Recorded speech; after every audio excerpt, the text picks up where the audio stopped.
Okay, well, it's wonderful to have the opportunity to study together with Bex Stern Rosenblatt. For some of you, you might have known that we were planning a whole Shabbaton with Bex this weekend as we celebrate Shabbat Hagadol, the great Shabbat that precedes Pesach, a Shabbat which is historically known for being a Shabbat of deep learning and preparation for the Passover holiday. And Bex, who is the Mid-Atlantic regional scholar in residence for the Conservative Yeshiva, was planning to come out and spend a wonderful Shabbat with us. But alas, we are restricted to electronic media to do this. Hopefully you can find the attachment of the text that we're going to be discussing together as a PDF with this video, whether you're watching it on Facebook or on YouTube. There should be an attachment with these texts. Let me just tell you a little bit about Bex Stern Rosenblatt, who I had the wonderful opportunity to meet at the United Synagogue convention earlier this year. And Bex is on the faculty of the Conservative Yeshiva, which is an incredible institution in the heart of Jerusalem where people from college students to rabbinical students to lay people of all ages come together in a really beautiful Beit Midrash to learn Torah at all different levels. And Bex is one of the faculty who teaches Hebrew Bible and Biblical Hebrew at the yeshiva. She earned her master's degree in Hebrew Bible from Bar Ilan University in Israel. She did her undergraduate work at Williams College in history and German language. She also earned a Fulbright scholarship and worked in Austria, and made Aliyah a few years ago, but is back in this area teaching Torah. So it's wonderful to be in conversation with you, Bex, and thank you for your flexibility and nimbleness as we deal with all of the parameters of this world that we're living in right now. Yeah, thank you. It's an honor to be talking with you and to be brought into all of your homes who are watching this video. I thought I was going to get to go to Har Shalom, which I was very excited about, but how much better to be hosted by each of you in your own living rooms or wherever you are right now. Well, hopefully we'll get you out here at some point in the future. God willing. God willing. Okay. So I'll start us off. What we are going to be talking about today is storytelling. We'll be talking about how we make meaning out of life through telling stories, and whether it's fair to make meaning out of life the same way we make meaning out of literature, the same way we make meaning out of how we read the Bible. That, as you guys know, as Rabbi Raskins knows, for thousands of years, we've read text and interpreted the text and thought about what that means in our own life. So I'm going to be starting us today looking at two kind of technical pieces of literary theory, talking about what it means to be reading text. And then Rabbi Raskin and I are going to be discussing how those two sort of jargony pieces of literary theory apply to the Exodus story and apply to our lives today. So it's the first page of your source sheet. You should have it in front of you. I'm going to read. It's going to sound jargony. It's going to sound confusing unless you're literary theory people. Sorry about that. Bear with me. It's really cool concepts. So, first one is from Wikipedia explaining what Chekhov's gun is. That's something that might be familiar to you guys if you've ever watched a movie. The idea is that, or I'll read it first. Chekhov's gun is a dramatic principle that states that every element in a story must be necessary, and irrelevant elements should be removed. Elements should not appear to make false promises by never coming into play. So the reason it's called Chekhov's gun is the way you might know it from like pop culture is the idea that if you see like a gun in a movie at the beginning of a movie, by the end of the movie, it'll have gone off. It'll have shot someone. That when you're watching a movie, when you're reading a story, anytime a detail gets noticed, anytime something gets mentioned, it's fair to look at that detail and say, okay, what does this detail tell me about the future? How do I make meaning out of this thing, this little thing that happened, and predict what will happen later? So there are no superfluous details, in other words. Yeah, no superfluous details in a text, no superfluous details in the movie, that everything that exists has predictive value. Would you say that's a classical kind of rabbinic way to read text, that everything is there for a reason, nothing is by accident? Yeah, right?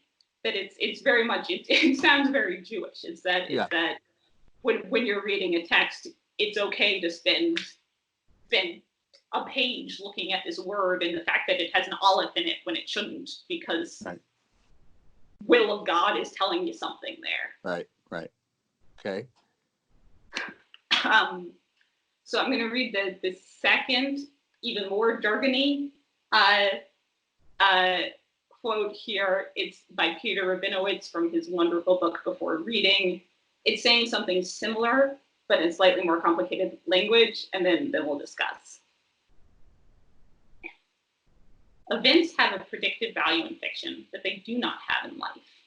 We can experience the ebb and flow of a text, its resolutions and surprises, its climaxes and anticlimaxes, only if we assume while reading that the author has control over its shape, and that the future is in some recognizable way prefigured in the present.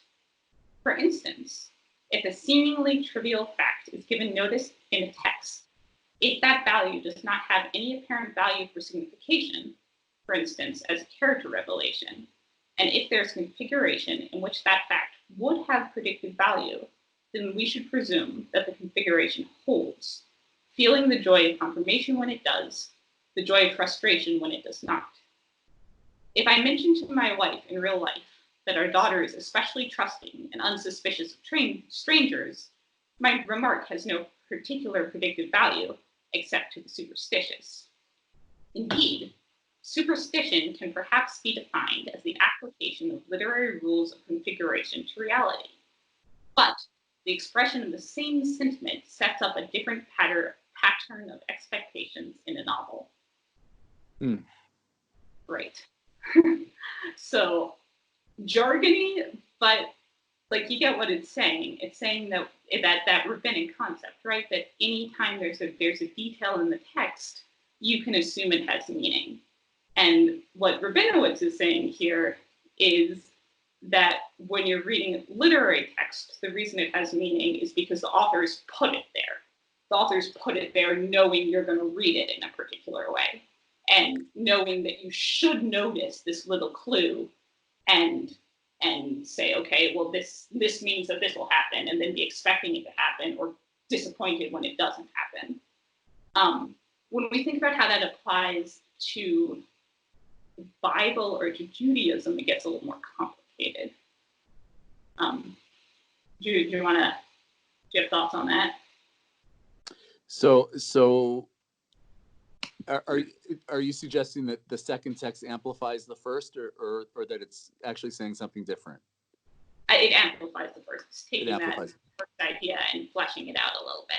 Yeah. And adding this idea in Rabinowitz's language about superstition as the application of literary rules of configuration to reality, which in less jargony terms is saying if you're looking for Chekhov's gun kind of stuff in real life and expecting that when you notice little details in real life, they're going to tell you something about what's going to happen in the future in the same way, then you're just being superstitious. Then you're expecting life to be conforming to a pattern that life doesn't necessarily conform to.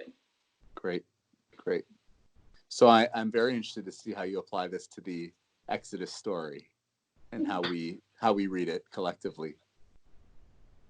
Yeah, great. So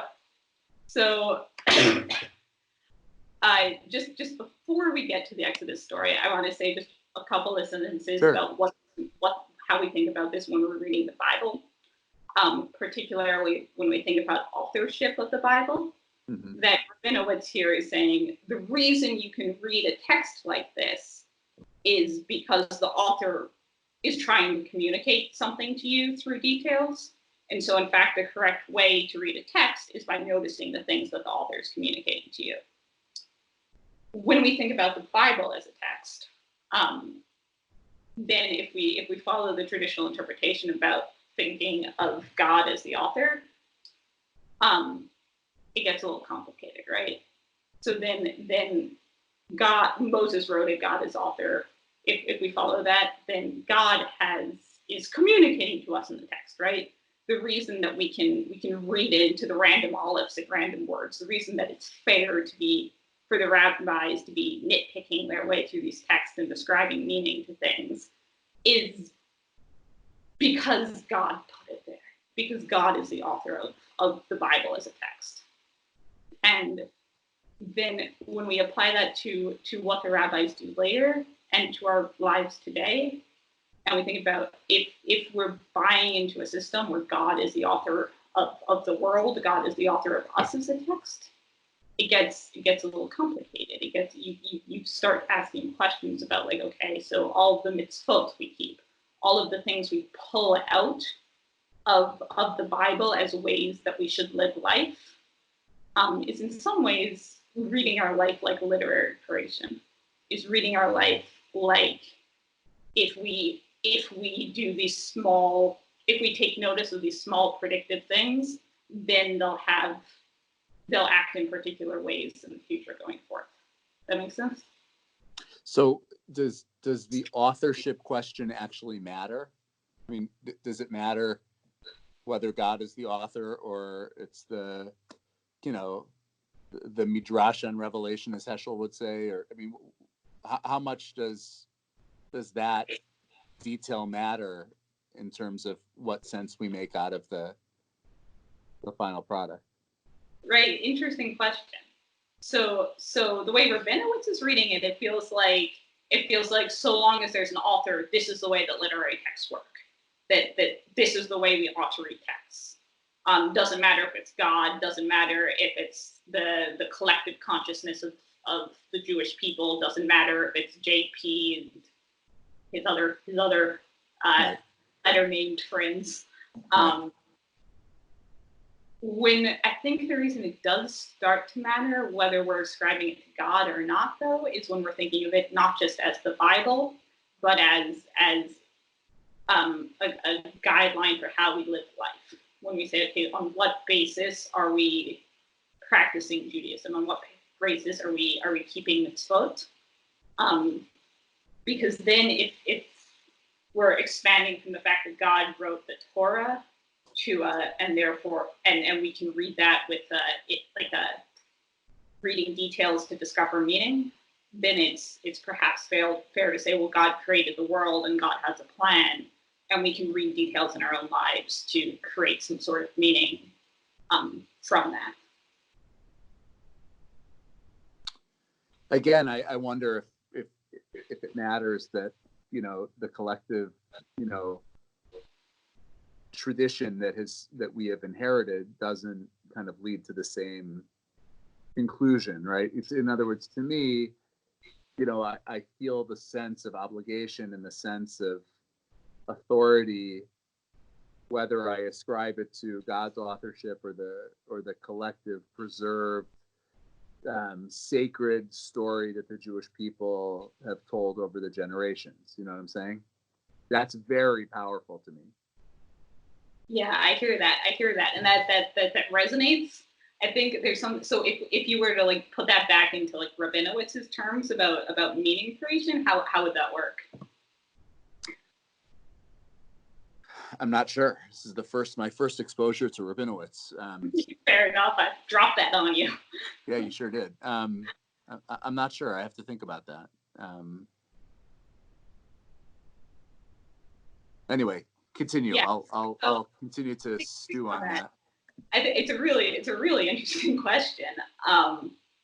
and the idea that like the Jewish tradition and the fact that we have a practice of interpreting the world around us as giving us meaning, allows us in some ways to read our whole lives and to read history even as if it's literature in some way.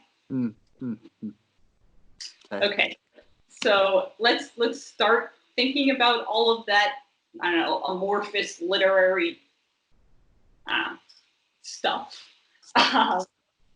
in the context of the Exodus story. Okay. So we start out the idea of what the Exodus is this identity forming narrative, right? We've started in Genesis with the creation of a covenant between God and Abraham, and then we've started creating the Israelite people as we go down generations from Abraham to Isaac to Jacob. Then Jacob becomes Israel. He has all of his sons. They descend into Egypt. And suddenly we have Bnei Israel. We have the children of Israel. We have the Israelites. And what's happening in the Exodus story is they are becoming a people. They're becoming a nation. And something that's central to the creation of a nation is telling stories, is defining what makes us us. How do we tell our own story? How do we define ourselves as versus an other? So when we get into the nitty gritty of the Exodus story, we get the creation of the Israelite people. So just if you're okay playing this with me, starting sort of at the beginning of Exodus, like what do we know about the group of Israelites? Who gets described? How are they? What do we know about them? How are they described as a people? Do we spend much time with individuals? Do we spend much time with them as a group? My sense is that, after, the descriptions of Jacob's family, it turns into a very amorphous, kind of collection of people who, like, overnight become, this despised minority. And there's a very little individuation until Moses. Yeah, right. So we've got like the description of who the sons of Jacob are, but then we very quickly like lose like the sons of Israel as much of a character. They're just like, we see them sort of through the Egyptians' eyes. We see them as like, oh no, they're getting rather numerous, and that's a problem for us, the Egyptians. And we also kind of hear them through God's ears. We hear them crying out to God. So what we know about them is like there's a lot of them and there's suffering. And then as the story progresses, by the time we get to the plagues, we've added to their suffering in some ways, and we've seen a couple individualized characters besides Moses. Do you want to talk on that at all? Or, I was also thinking about almost reducing them to like vermin. Those verbs at the beginning of Sefer Shemot, Vayishritzu, they swarm, and it's almost dehumanizing the way that this people is described. And then and then just categorizing all of the males, all of the it's just kind of lumping groups without really kind of developing those persons again until we get to the Amram and Yocheved and Moshe and Miriam and so forth, and kind of zoom into this one little family. So we've got this like totally like, from the Egyptians' point of view, yucky and nasty, swarmy rat-like people that are multiplying too much, and it's the bin. And then we zoom in on Moses' family, and just as we're getting told the story of this like nasty, swarmy people who were trying to kill all of their firstborn males. We switch perspectives and enter into it from Yocheved and Miriam's perspective, enter into it from the Israelite perspective, and that there's something kind of powerful in switching to their perspective there. When we're thinking about storytelling, when we're thinking about like, okay, we have started the story of our nation where we were in some ways, as you said, vermin. We were these swarmy, nasty things. And then we switch to Yocheved and Miriam and in some ways start birthing our nation anew, right? Right. And a kind of a rediscovery of power and taking control of destiny, right? And of course that incredible irony of Bat Paro rescuing the very person who will overthrow or defeat her own father, right? So the story gets very interesting very quickly. Yeah.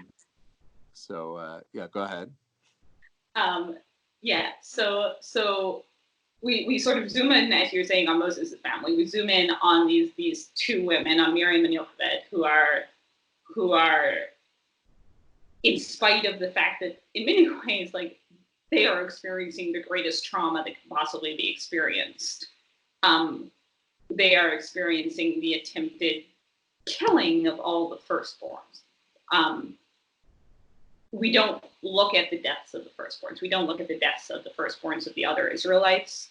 Instead, at this point of the story, we zoom in on the one firstborn who's going to survive. We zoom in on Moses, and we zoom in on Miriam and Yocheved as sort of these survivors, as these people who when confronted with great tragedy, say, okay, no, we're going to tell our own story. We're not going to be limited by the fact that like someone else has been writing the story. Someone else is dictating what it means to be in power and what actions ought to be taken.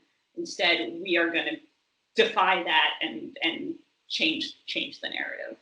And of course, there's the parallel story of Shifra and Pua, who have been identified as potentially being Yocheved and Miriam. But even setting that aside, right, there's this other strain that's going on of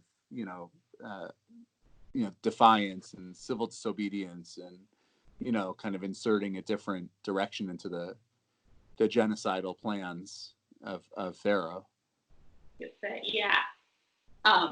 Okay, so we start with that, right? We start with Shifra and Pua. We start with Yocheved and Miriam, and we start telling the story of defiance, and zooming in on individualized characters. Then we start to follow Moses. We leave behind the Israelites. We leave behind this group of people who we are just starting to tell the story of their identity, to follow Moses away into the desert, away into Midian, and then back again. And when he comes back, he's dealing with the Israelite people. In some ways, who are the Israelites to him when he comes back from the desert? How are they described? Who do we see? Well, it seems like a group who don't necessarily trust him, who might prefer the devil they know to the devil they don't know, who kind of resent his suggestion that he's going to intervene on their behalf, and it doesn't go well at the outset. It's a very complex relationship, which I suppose is a precursor to the next 40 years, which will also be fraught with complexity. So it all starts in Egypt, We're not the best at having leaders. Great. So there are these group of people. Like, we do have a group of people who are the Israelites, and they have elders, and we have some sense of structure. We have some sense of cohesive national identity, or cohesive group identity, at least. We have a group of people who are speaking with one voice to Moses. That he has a partner for dialogue, if you want to use those terms. and yet they haven't accepted Moses as their leader, as you're pointing out, right? That they are Israelites, but what they're meaning is who they are as Israelites are people who do what they can for their clan against Pharaoh, do what they can for their clan in the context of slavery. And Moses coming in with this new idea that like, hey, I'm going to take you out of here is a rewriting of the narrative, it's a retelling of the story that they're not necessarily comfortable taking yet. I'm curious about what you said about this kind of corporate identity that the Jewish people have, because who is it really who is pushing back against Moses? Who is it really who's speaking on behalf of the Jewish people? You know, in rejecting Moses's authority. Who is that? We don't have a named, other figure or spokesperson. Mm-hmm. They just kind of speak in one voice. I wonder, what is the social structure among this slave nation that there's a voice that comes back on behalf of all of them. Who's doing the talking? Right? It's fascinating, and that we just do assume. Yeah. We get given the idea that there's elders. So we know that there's some sort of structure of like elders speaking on behalf of people. But the fact that, this is a structured society and that they are speaking with one voice already at this stage is interesting when we think about, okay, how are we forming their identity? And a lot of what people say about how national identities form is through like traumatic processes, through shared traumatic experiences. Yeah. And so you're like, okay, well, they've been living a shared traumatic experience for 400 years. Like it makes sense in some ways for them to speak with one voice, to have this collective identity, but their collective identity is the identity of slaves, is the identity of like us as slaves, the Pharaoh, the master, rather than us as the Israelite people ready to go out and live our own lives. It also seems like Pharaoh has created some kind of leadership structure among the Jewish people with the Shotrim, right? I guess we assume that the Egyptians kind of handpicked certain Hebrew leaders to enforce their policies, kind of like capos, in Egyptian society or something like that. Yeah. Well, what do you make of that? Well, I mean, that's interesting in terms of, how people, what it means to be in this state of oppression, and how you, to what extent you cooperate with your oppressor, and to what extent you, negotiate loyalty with your own people. And, that's a very difficult and troubling place to be. Yeah. Yeah. But that question of where did those Shotrim come from? Who appointed those officers? Who elevated them? To their positions. Yeah. And how are they perceived by the and how are they perceived? Yeah. I mean, you don't really see any rejection of them from the Jewish people per se, right? They just kind of take their instruction or do the bidding. If anything, there's an antagonism between them and Moses. Yeah, and it's a really interesting point that there's something going on there where we have such a underdeveloped sense of who the Israelites are at this point, that the leadership structures we're seeing are from elsewhere, right? Yeah. They're not grown up from the people necessarily, and they're not necessarily like representing how the people would want to how define themselves or govern themselves in any way. Right. Good thing. All right, let's keep moving.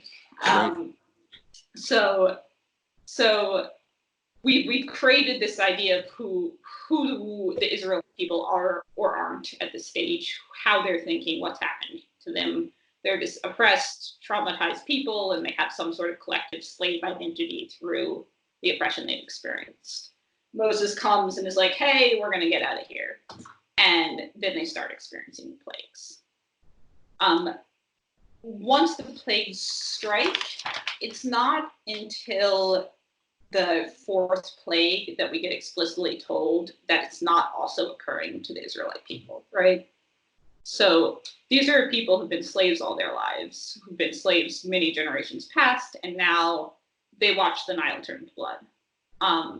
They watch frogs invade the land, they watch lice swarm Egypt, and this is perhaps also happening to them in their own houses, in their own places. And then once we get to the fourth plague, almost all the other plagues will only happen to the Egyptians and not to them.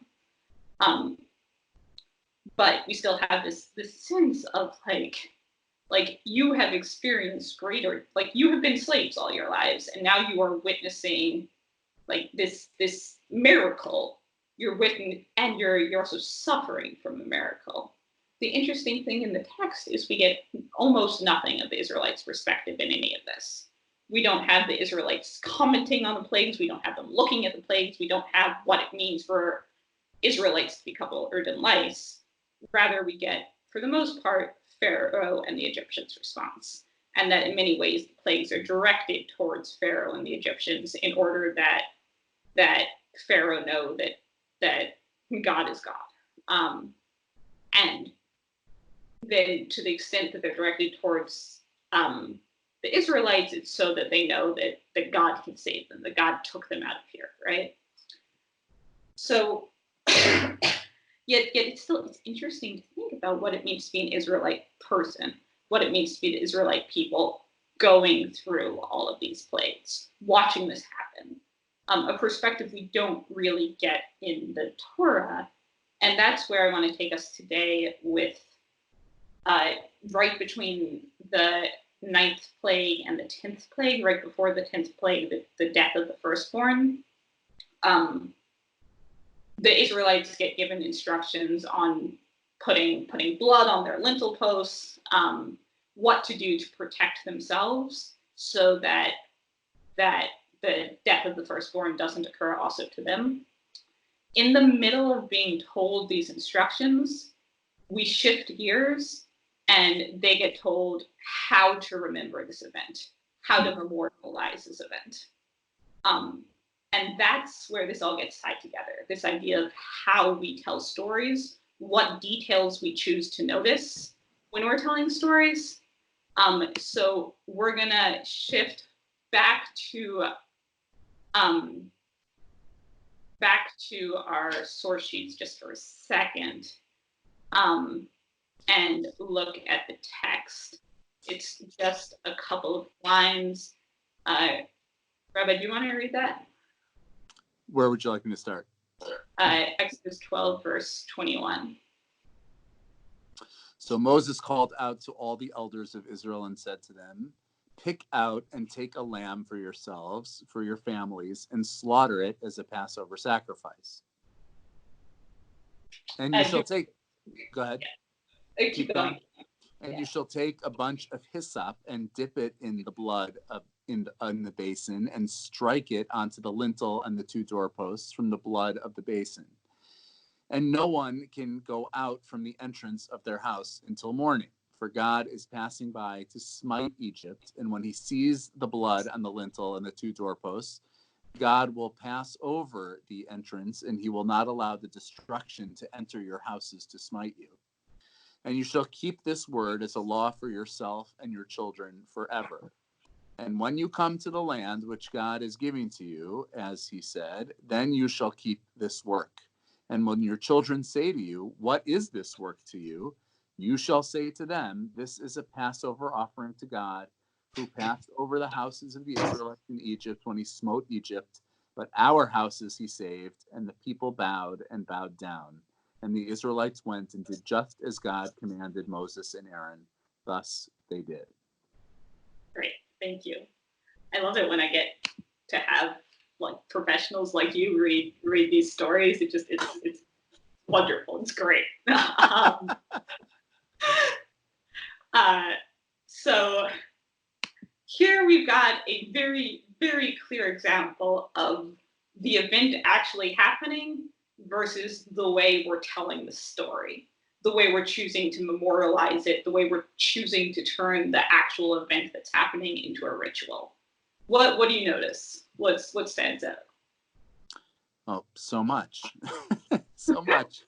I first of all, I think it's incredible that in the midst of all of this happening, there's this aside, that this is really all, you have to remember this, and you have to recreate this, and you have to dramatize this over and over and over again. So don't lose sight of all these details. Remember this, because you're gonna have to do it again and again and again. And the educational value here, and the is so powerful in terms of, like you said, turning us into a storytelling people, right? That in the midst of all of this chaos going on, the Jewish people are instructed that this is a this is a curriculum for the future. It's just incredible. Yeah, and I think adding on to that, there's also something about being able to imagine a future right now. Yes. True. That you're gonna have children, and they're gonna have children, and they're gonna need to tell them that in this moment where we're killing all of the firstborn, don't worry, you guys have next generations. And of course, this part of the story, they're still in Egypt, right? They haven't even left. They haven't crossed the sea. They haven't experienced freedom. And like you said, the story is assuming essentially that everything is going to be okay. That there's going to be a positive end to this story, even though they're a long way from that, from seeing that at this point. Yeah. I also I can't get over the contemporary reverberations of not being able to go out of your house because there's a destructive plague outside, and you have to stay in. And I've actually been telling people that the way that we're observing Passover this year is almost like the most authentic way to celebrate, at least in a biblical sense, because our ancestors didn't have 50 people at a Passover Seder. They hunkered down and stayed in their homes, and this was a very kind of intimate, private family experience, not a big communal experience. Right. Yeah. Right. And there's something that's fascinating here, and fascinating in the idea of Passover as it is, because what Pesach is a story that we've reinterpreted for ourselves in various stages for 3,000 years. Right. We've changed how we do it. We changed how it means. It's always commemorating the same event, but the rituals look different. And so the first example we have of that is right here in Exodus 12, where even as they're experiencing the Exodus, even as they're experiencing the angel of death about to pass over their house, they're told how to remember it differently, how to turn it into a ritual that's practicable even when the angel of death isn't outside.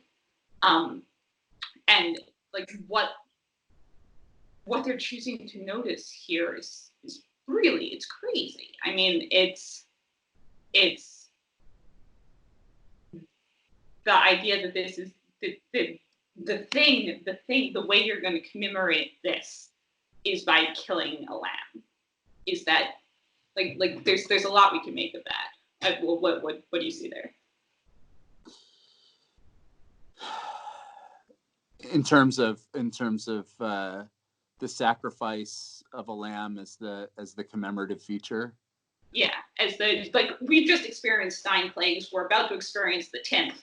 The thing to stop and remember, the story we're going to tell is kill a lamb as a Passover sacrifice to God. It's right. It's the ultimate plague, I guess. It's the ultimate. It's the crescendo of the experience. What are your thoughts about it? Yeah, so it's the crescendo of the experience. I think that's something really interesting. I think it's also in some ways, it's this empowering thing. We've been talking about this group of slaves, this sort of the Israelite identity being formed through oppression, and now through an act that's violent, even if it's normal in those times, that they're turning into these active doers. They are carrying out violence against the lamb, and that's the thing that's sort of getting them to the next step. That's the thing that's no longer is violence being done to them. They are doing violence as a protective act. Then in some, like almost in a, like, I don't know, bringing it to like post-Holocaust creation of Israel stuff. Right. Like no longer, like we're no longer victims, and we got the knives to protect ourselves. Yeah. Fascinating. A little disturbing. But right, it turns the experience on its head. We become the empowered ones. We're the weaponized group. Yeah, we're the weaponized group, and like, I mean, it's funny using the term lamb because it gets super medical and curl super easily, but like, we're no longer sacrificial lamb, we're the sacrificers of the lamb. Right. But yeah, so really cool that this is like that. The story we're telling with 9 and then 10 plagues having happened isn't like we were really scared and we hid in our houses. We were really scared and it was dark outside. It's not like we had nothing to drink. It's not any of that. It's not commemorating the fear, really, and it's not commemorating the powerlessness. Rather, it's retelling the story in an empowering way. Retelling the story in a way that, while it commemorates what's happening, is also allowing us to grow past it. So how do you kind of deal with the matzah issue in relation to that? Right. So the matzah issue is not yet in this chapter, but when we're eating matzah, we're eating matzah to commemorate that we're leaving in a hurry, right? And in that act of leaving, I think we're already like, that is already a positive act, right? That is we're commemorating something where we're fleeing, where we're getting out of the place of our oppression. Matzah, lechem oni, often gets translated as like bread of affliction. I grew up Reform, and I like have that echoing through my head when I think about what Seder is. Like, lo, this is the bread of affliction. But a better translation of that is probably the bread of the poor man, like the bread that the poor in the community would eat. And so when we're eating matzah, when we're commemorating matzah, I don't think it's necessarily. I think it works within this narrative. It works within, we are commemorating a nation-making act. We're commemorating something positively, even if the what was going on internally at that moment was maybe a lot of fear and a lot of uncertainty. So simply because it was the thing that people were eating while they were departing. Yeah. While they were on their way out. Forget about the fact that it happened to also be a bread of poverty and not a particularly delectable item, but that it is being eaten during the departure from slavery is what makes it this kind of transformative substance. And that's so cool too, because in some way that's exactly what we're doing, right? Is we're taking an experience that is pretty horrible. We're taking this like traumatic bad thing that happened, and we're retelling the story about it. We're taking the bread of affliction or the bread of the poor man, and we're turning it into the bread of freedom. Right. So other thoughts about Exodus story, about the way we're retelling the story? Sure, we could go in a million different directions, but why don't you point us in the way that you wanted to kind of bring this all together? So the way I want to bring this all together is thinking about what it means to be choosing our own narratives. Thinking about the fact that there's a life after Corona, there's a life after Exodus. And the way that we deal with this, the way that we process this, is by saying, okay, I can choose my narrative I tell about this. I can choose, in Rabinowitz's language, what details to notice, what story to tell, in a way that's gonna give it meaning. Even if right now life looks like it's a bunch of random series of facts, right? It's just these things happening. But just as they did in the Exodus story, they're experiencing this incredibly traumatic events. They're experiencing the worst of the worst. They are in the most powerless position you could possibly be in. And they're choosing which details to notice, which story to tell in a way that creates a nation and creates an empowered nation. So sitting here in this very small room and sort of watching the world exist in a way that I had never even imagined possible. And with all the uncertainty of what happens next, and with all the real fear about health of loved ones, health of the world, health of people I don't know, I've been thinking a lot about what it means to tell this as a story, to notice details that when I have children's children, this is how I tell Corona to them. So are there any of those details that are kind of rising to the surface for you? What are you noticing? How are you making meaning of this? Yep, you asked the hard questions, Mr. Rabbi.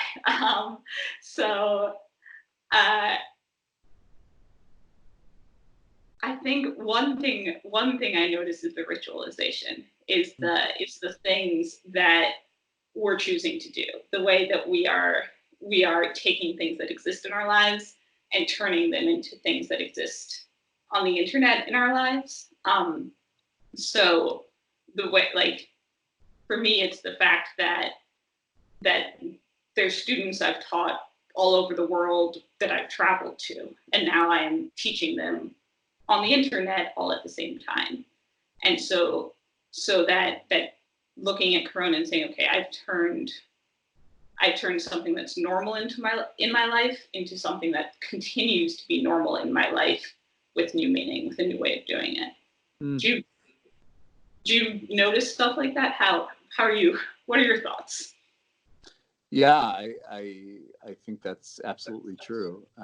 How we've kind of so quickly transformed how we connect and communicate, really with no preparation for any of this, and how we have constructed community and how we've maintained relationships and how we continue to disseminate Torah, how we, whatever it is that,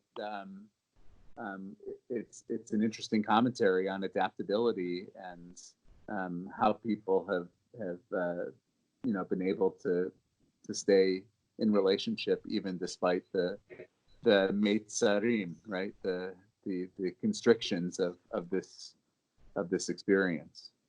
Yeah, and I think I completely agree with you. I think the thing that's hard, and this brings us back to Rabinowitz a little bit, is in the Exodus story, the people aren't really constructing their own narrative. They're being told there is an end, and this is what the end looks like, and this is what you're going to tell. And that we don't have that. God's not talking to me and telling me what's going to happen with Corona. And that we are the ones constructing a story. We're the ones imagining an ending. We're imagining a story to tell to our children's children, but we don't have a blueprint of what this is going to look like. And that's where a lot of the uncertainty happens. That's a lot of the fears coming up, I don't know what next month looks like. I don't know what next week looks like. And so I think one of the meanings I take from the Exodus story is even if I don't have a God telling me a blueprint for going forward, that idea that there is a story that I will construct out of this. There is a meaning that I will tell to my children's children, even if I can't quite grasp onto what that is at this point, is powerful to me. And of course, the assumption in what you just said is that there will be children and children's children, and there will be a future. And at some point, though we don't know how or when, we will emerge from this, and there will be light, and there will be future, and there will be hope, just as there was for Bnei Israel in Egypt. I think that's a great way to kind of bring it all together. And I want to thank you so much for leading us through this very interesting series of texts and ideas. Some of them certainly new to me. And I really enjoyed this conversation with you. And I hope, like I said earlier, that we'll be able to have you in person teaching us Torah at Har Shalom. And I encourage you, those who are watching, to check out the many online offerings that are available at the Conservative Yeshiva, particularly at this time. And perhaps one of the outcomes of this this situation is the opportunity to bring a little more Torah learning into our lives via all of these virtual opportunities. So thank you so much, Bex. Wish you a Chag Kasher V'Sameach, and I hope we'll be able to study together again soon. Thank you, Rabbi Rask, and Shabbat Shalom.